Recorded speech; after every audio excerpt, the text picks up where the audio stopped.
There's lots of different cannabinoids that are made or that can be made that the cannabis plant has the ability to make. One of them, the most famous one obviously being tetrahydrocannabinol or THC, is that's the famous psychoactive molecule from cannabis that everybody is pretty familiar with. But THC has what I would call a silent sister.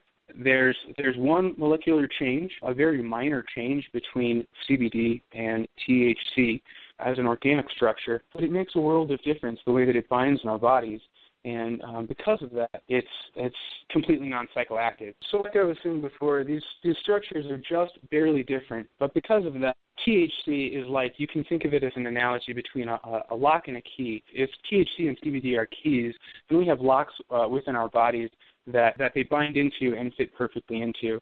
And although there's just a small structural difference, THC binds to receptors that are most commonly found in the brain, and they are responsible for its psychoactivity, whereas the CBD receptors are most spread out through the immune system and bone cells.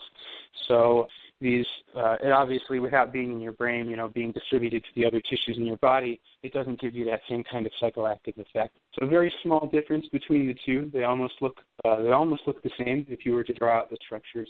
But because they bind in different spots in the body to different types of receptors, they have vastly different effects on what they do to us.